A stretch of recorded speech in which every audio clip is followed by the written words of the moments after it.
그러면 변제금이 늘거나 변제기간이 길어질 수밖에 없는데요.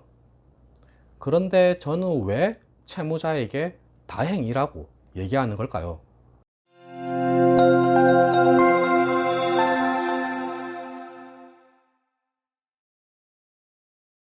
안녕하세요. 노태부 변호사입니다. 개인회생 절차는 신청서 접수, 개시결정, 채권자 집행, 인가결정, 면책결정 이렇게 5단계라고 말씀드렸습니다. 그리고 가장 중요한 단계는 신청서 접수 후 개시결정을 받기까지의 단계이고, 개시결정을 받은 변제계획안은 특별한 사정이 없으면 인가결정까지 그대로 이어진다고 말씀드렸습니다. 오늘은 이 특별한 사정에 대해서 말씀드리려고 합니다. 즉, 개시결정 이후 인가결정 받기 전에 변제계획안이 변경되는 경우를 말씀드리겠습니다. 안타깝지만 대부분은 변제금이 늘어나게 됩니다. 왜냐하면 개시결정이 난 이후 인가결정을 받기 전에 다양한 이유로 새로운 채무가 발생했을 때 변제계획안을 변경하라는 보증명령이 나오기 때문입니다. 그런데 이렇게 변제금이 늘어나는 게 다행인 겁니다. 채무자에게 좋은 일입니다. 왜 그런지도 말씀드리겠습니다. 먼저 개시결정 이후에 변제금을 늘리라는 보증명령부터 소개해 드리겠습니다. 3개의 보증명령을 보여드리겠습니다. 첫 번째 보시면, 개시결정 이후 채권을 추가하려면 변제 횟수 36회, 총 가용소득 2,047만 805원을 변제에 투입하는 내용의 변제계획안을 제출하기 바랍니다 라고 되어 있습니다. 개시결정 이후 새로운 채권을 발견하게 된 겁니다. 그런데 기존 개시결정을 받은 변제계획안이 있는데, 그 변제계획안에 그대로 새로운 채권을 추가하게 되면 기존의 채권자들에게 변제되는 돈이 줄어들게 됩니다. 새 채권의 금액이 크면 클수록 기존 채권자들에게 배당되는 돈은 더 많이 줄어들게 되겠죠.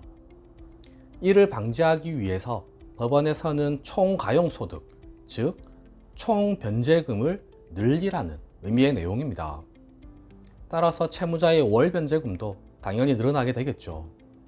보증 내용 다시 보여드리겠습니다. 총 가용소득 2천여만 원을 변제에 투입하는 변제계획안을 제출하라고 하고 있습니다. 이 말의 의미가 월 변제금을 늘리라는 의미인 겁니다. 동일한 내용인데 조금 더 친절한 보증 내용도 소개해 드리겠습니다. 보시면, 이익금액 반영으로 이의가 반영되어서 채권 금액이 더 커졌다는 의미입니다. 이익금액 반영으로 다른 모든 채권자들에 대한 각각의 총 변제 예정액이 감소되므로 기존 채권자들이 받는 변제 금액이 줄어든다는 의미입니다. 개시결정 당시 변제 예정액 표와 비교하여 다른 모든 채권자들 각각의 총 변제 예정액이 감소되지 않도록 월 평균 가용 소득을 인상하고, 월 평균 가용 소득이 월 변제금을 의미합니다. 월 변제금을 늘리라는 말입니다. 변제계획안을 다시 제출하라고 하고 있습니다. 첫 번째 보정과 동일한 내용입니다.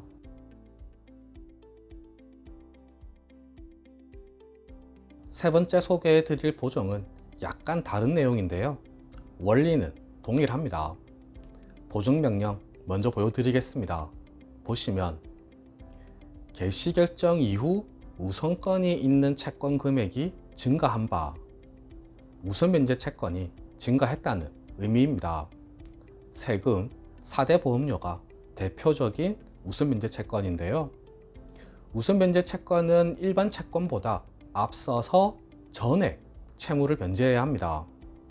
따라서 우선변제 채권이 증가하면 나머지 일반 채권자들이 받는 변제금이 줄어들 수밖에 없습니다. 그래서 가용소득을 상향하거나 변제금을 늘리라는 의미입니다.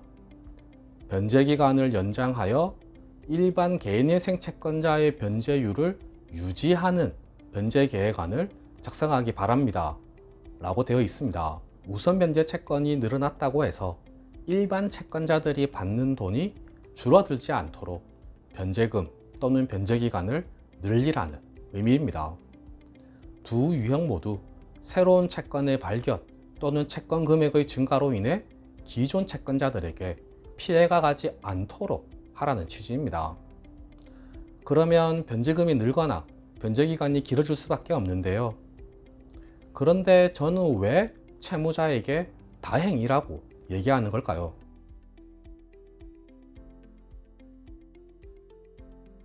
누락채권 때문입니다. 개인파 사연의 경우는 누락채권이 발생하더라도 면책 확인의 소 등 대응할 방법이 있습니다. 그런데 개인의 생은 방법이 없습니다. 채권이 누락되면 개인의 생과는 별개로 해당 채권자에게 채무 전액을 변제하거나 새로 발견한 채권을 포함해서 개인의 생을 재신청하는 방법밖에 없는 겁니다. 그래서 다행인 겁니다. 변제금이 조금 늘어날 수는 있지만 인가 결정 전에 채무 전부를 무조건 포함시켜야 합니다. 개인의 생에서는 채권 누락을 방지하는 것이 무엇보다 중요하다는 사실 반드시 기억하시기 바랍니다. 채권 누락을 방지하기 위해서 저희가 할 수 있는 일은 합니다. 그렇더라도 본인께서 가장 잘 아십니다. 금융기관에 대한 채무는 그래도 저희가 거의 찾아드립니다. 그런데 개인에 대한 채무는 저희가 알 수 있는 방법이 없습니다. 잘 기억하셨다가 저희에게 말씀해 주셔야 하겠습니다. 네, 오늘 준비한 내용은 모두 말씀드렸습니다.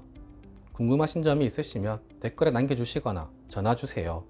최대한 친절하게 상담해 드리겠습니다. 이상 노태우 변호사였습니다. 감사합니다.